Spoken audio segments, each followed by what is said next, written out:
Hello, and how are you? Hello. Good, good. How are you? I am well. Welcome to the source. Tell us, who are you and what do you do? Well, I am Sandra. I'm Sandra Feldman. My friends call me Sandy too. And I am a founder. I just founded my own little business. It's called It's a Talent Business. Hmm. And what I do is giving workshops for companies on talent attraction, everything from talent sourcing, employer branding, corporate influencing, stuff like this. And what I do also is freelance recruiting. So if you ever need any help with that, hit me up. And yeah, that's me on the business side. And on the personal side, I am a dog mom and a human mom. And I don't even know who makes more mess. So So I understand you have something really cool to share with me. What is that very cool thing that you want to share with the audience? Well, I prepared a little bit because lately I've been thinking a lot about talent sourcing, but also corporate influencers, how they Hmm. work together. And then I was also thinking, how does AI come into this? So, first of all, I want to talk a little bit here about why aren't corporate influencers then talent sources? Why is that like, an overlay of things? Because it would be so easy, right? Hmm. And I see a lot of recruiters posting on LinkedIn anyways. But then again, I'm like, no, what we have here as corporate influencer is someone who has the specific industry knowledge, and that's exactly what the talent source usually doesn't have, because they have this recruiting experience, and Mm-hmm. usually, of course, they dive somewhat into the industry, but they are not the industry expert themselves. So whenever they put up content, it's the content from somebody else. And ideally now, this is the content of a corporate influencer, right? So they also have a little bit of a different networking focus. And the whole job is more usually focused on finding people rather than attracting them. So this is why I always tell talent sourcers, do corporate with corporate influencers, Hmm. But who are corporate influencers? They are basically the people who should give you the content you need for doing your outreach. So whenever you need a specific and knowledgeable industry insight, that would be coming from your corporate influencer. So some are thinking, oh, what is an influencer? Is that the Insta person who is selling you stuff, who's giving you codes? And like, no, it's rather those people who really take you into your job, into their job. Um, and they are not marketing's little slave, I call them, or a mini recruiter. They are authentic people who love posting about their job, what they do in a daily life, what they really think about industry specific topics. Mm-hmm. They attend industry specific events and not even with a recruiter lens on or goggle on, but because they do really care. So, not everyone in your company really should be an influencer, right? So, quickly said, who should it be? And you have different types of influencers, anyways, and we have different categories, right? And you can apply this also to the corporate influencer. And usually, who you should collaborate with if you're a talent sourcer is people who are so-called micro influencer or nano influencer. And those are people who are just really doing the job, they're not the big CEOs or people who are just too big, to be the hands-on person, to be relatable, because that's what you want to have, people who are relatable, right? So here you can see an example of a nurse influencer, and I think that's pretty cool because she shows around like what's the day in the life of a nurse. um and it's super relatable, and this is what you're seeking out for.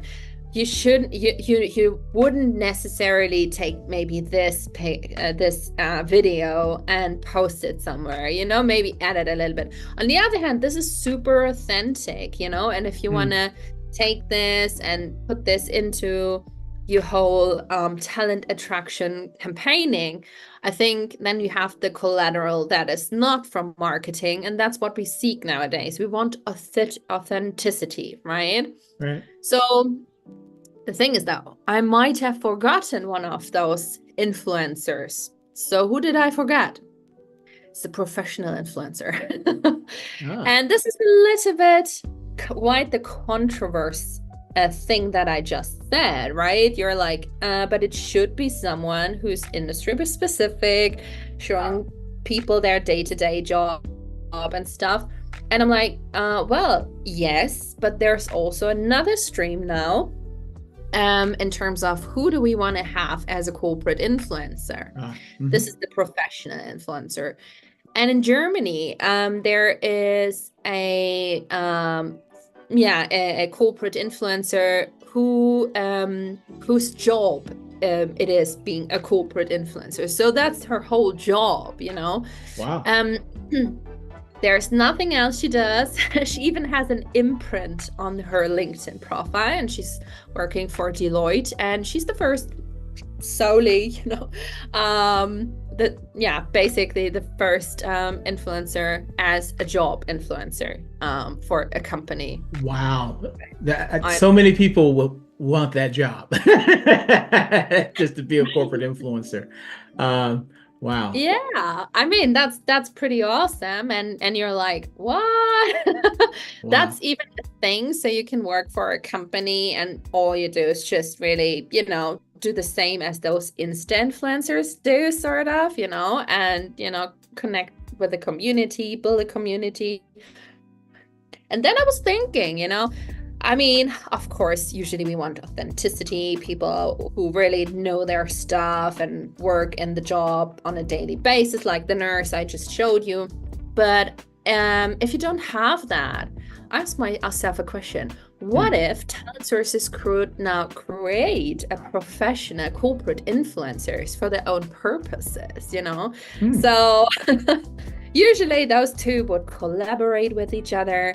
But if you had like sort of a spokesperson, someone who would throw out the message to the audience, like your candidates, that would be nice, right? And it's not such a far-fetched thought, right? Because here you have a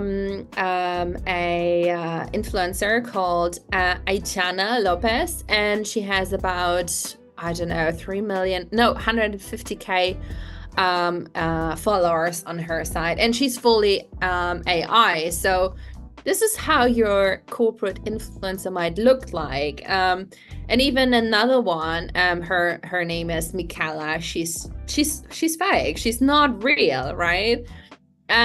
She's made up, and she has almost 3 million followers. And imagine that could be your corporate influencer, right? So how amazing would that be? It would be so easy to create content, that also has a look and feel to it, a personality.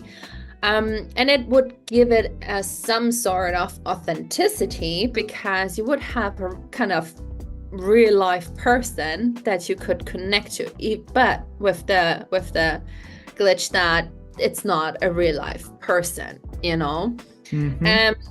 So what you can use here are tools like HeyGen or Synthesia, and they offer pre-made avatars, that you could use, And as you can see here, they almost look supernatural, right? Yes. There's almost no difference. But then also you can create your own clone, your own avatar, and you don't even need a green screen with this. Of course, if you would create a very professional one, it would look like the person on the left from HeyGen. But then again, you don't need to. And what you could do now is use ChatGPT and ask it to create a script for these people. And this is how they could, throw out the messages on LinkedIn or on Insta or on any other channel promoting the jobs you're having, talking about all these sort of things, and even teaching them how their voice and, their whole personality should be. And I think this is quite a thought. I mean, probably a very far-fetched thought, but maybe in 10 years time we're like, oh, this is lame, we all do it. I don't think it's too far-fetched at all, actually, because I can see some companies using an AI excuse me, an AI influencer, because they can convey the message of the company and you don't have to give them a salary. and they can will work never be 24/7. replaced. You have no fluctuation. This person always stays with the company. They never age. I mean, companies are using chatbots quite a bit, so I don't see this as a very far leap. So yeah. True. Yeah. It would be part of like your brand asset, So, well, and you wouldn't have like the problem with people who are not so much. I wouldn't call it photogenic because that would be very mean, but people who just don't really like to talk to the camera. And I just recently recorded some hiring manager interviews that we could use for Outreach, and it was quite hard to get the right background, the hiring manager talking to the camera and the person speaking in a normal speed, and not too fast or not too slow. And of course I could revise the whole video and edit it and make the person with AI look directly to the camera, which was freaky as well. But imagine if you had just this avatar and, it would be a no-brainer probably. Yeah, most definitely. That is some very interesting insight. I think you're giving us a glimpse of the future. Sourcers becoming influencers, and some companies using AI to be the face of their influencer program. Very, very interesting insights. Thank you so much for sharing that. Well, thank you for having me. So we'll see if anyone wants to try this, hit me up. And I would be happy to accompany this and see what happens then. Yes. Actually, forgive me. How can people get in contact with you for more information on this? Yeah. So first of all, of course, you can hit me up on LinkedIn. I'm basically always online there. And what you can also do is just go on my website. It's called itsatalent.business. You can, write me there too. I'm also on Instagram with the same name there. It's a talent business. So yeah, just if you ever want to chat, just hit me up. I'm always open to new and cool ideas, and it's never bad to brainstorm together. Thank you so much for your time and for being with us on The Source. Thank you.